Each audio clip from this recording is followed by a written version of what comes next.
మా రాత్రి big boss చూసారమ్మా? చూసిన. ఎలా అనిపించింది అది రాత్రి ఎపిసోడ్? రాత్రి ఎపిసోడ్ బాగానే ఉంది. గేమ్ మంచిగా ఆడినరు. టోబీ గేమ్ కానీ ఇమానుయల్ని కెప్టెన్ చేయాలని బాగానే ఆడినరు. రీతు సోదరి బాగానే చేసింది. మరి తనుజ బాగానే ఆడింది గేము. ఈ పిచ్చి సంజన ఏం చేసిందంటే దివ్యాని ఎలిమినేట్ చేసింది. పిచ్చి సంజన దివ్యాని ఎలిమినేట్ చేస్తే ఆ టోపీ బీకినాడు. దివ్యల మాధురికి పెట్టిండు.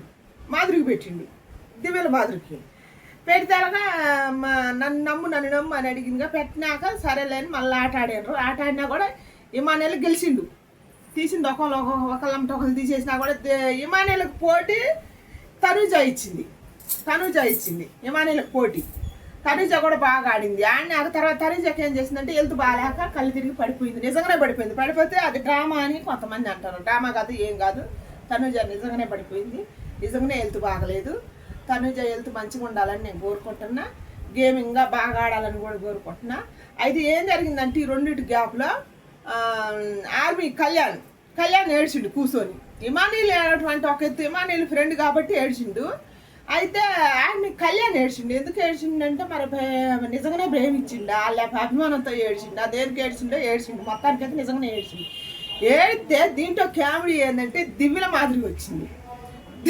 మాదిరి వచ్చి కళ్యాణ్ ఊగినే ఆమెకి హెల్త్ కండిషన్ బాగానే ఉంది. ఊగినే జస్ట్ కళ్ళు తిరిగి పడిపోయింది. నువ్వు ఏడవకాకు సిగ్గు లేకుండా, ఏడితే సిగ్గు అవుతుంది, సిగ్గు లేకుండా ఏడుతాను అని ఇట్లా దులుపుకొని పోయింది. మరి ఆమె నిజంగా మొగుడు కాదు, ఏమో నిజంగా పెళ్ళము కాదు. బిగ్ బాస్కి వచ్చేటప్పుడు 60 ఏళ్ళ ముసలోని పట్టుకొని అని ఏమి ఏడ్చింది. ఆయన ఏడ్చింది. ఏమో సిగ్గు లేకుండా ఏమి ఏడితే ఏమి లేదు కానీ అంట వాళ్ళ వయసు పిల్లలు ఒకళ్ళ మనసు పడ్డడేమో, లేకపోతే ఫ్రెండ్ కోసం ఏడ్చిండే, ఒక మంచి కంటెంట్ హెల్త్ బాగలేదని అట్టేం తీసుకోవచ్చుగా. అంత మాత్రానికే దివ్యలు మాత్రం సిగ్గు లేకుండా ఏడుతున్నాం అనుకుంటా పోయింది. ఏమో సంసారం అన్నట్టు. అది నచ్చలేదు నాకు. ఫస్ట్ అది నచ్చలేదు దివ్యల మాదిరి. అయినా నచ్చకపోయినా కూడా మనం ఎలిమినేట్ చేయొద్దు. దయచేసి అందరికి నేను చెబుతున్నా, దివ్యల మాదిరి చివరి దాకా ఉండాలి బిగ్ బాస్లో నేను కోరుకుంటున్నా. అది నేను దయచేసి ఇదే చెబుతాను, ఫాలోవర్స్ మొత్తానికి చెబుతున్నా. అంటే మీరు రోజు దివ్యల మాదిరికి ఓటేస్తున్నారమ్మా మిగతా వాళ్ళకి ఎవరు కాకుండా?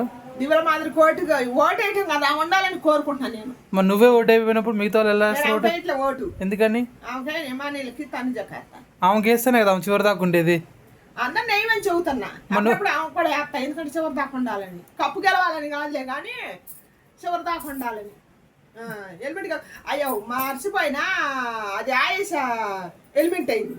ఎలిమెంట్ నామినేషన్ చేయకుండా ఎలిమెంట్ అయింది. దాని రోగం పుట్టింది. ఆ రోగం అందరికి అంటకూడదని చెప్పి ఎలిమెంట్ బిగ్ బాస్ బయటికి పోమని చెప్పిండు. బయటికి పోయింది. ఒక పేడ వదిలింది, ఇంకొక పేడ ఉంది సిట్టి పిక్కెళ్ళి. ఆ పేడ కూడా ఎప్పుడు వదులుద్దానని నేను ఎదురు చూస్తాను. తర్వాత నెక్స్ట్ ఎలిమెంట్ అయ్యేది సిట్టి పిక్కెలు. తెలుగు రాని ఆయన గౌరవ్ గారు, నిఖిల్, వీళ్ళు వరుస 4 రైతులు ఎలిమెంట్. అది ఓవరాల్గా నేను ఎపిసోడ్ ఏం చెప్పగలుగుతావు ఒక మాటలో చెప్పాలంటే? ఓవరాల్గా ఎపిసోడ్ ఏం చెప్పగలుగుతుందంటే ఇమానుయల్ గేమ్ బాగుందని చెప్తాను నేను. నిన్న మంచి ఎంటర్టైన్మెంట్ ఉంది. ఎంటర్టైన్మెంట్ చేస్తాను రీతు సోదరిని పెట్టి. ఇమానుయల్ అని తనుజ ఈ సందులో ఆయేష పోయింది, దీనికి రాగం వచ్చింది కదా, పోయింది. ఆ ఎంటర్టైన్మెంట్ కొంచెం మిస్ అయింది కానీ మంచి ఎంటర్టైన్మెంట్ ఉందన్నమాట. ఈ మధ్యలో వచ్చిన వాళ్ళు మధ్యలోనే పోతారు గాలికి కొట్టుకొని. దివ్యల మాదిరి ఒక్కదాన్ని ఉంచుదామండి మనం దాంట్లో చివరి దాకా. ఇదేనా ఆడియన్స్ చెప్పేది? ఆడియన్స్ చెప్పేది నేను ఇదే కోరుకునేది. చివరి దాకా దివ్యల మాదిరి ఉంచుదాం. కప్పు కొట్టేది మాత్రం ఇమానుయల్.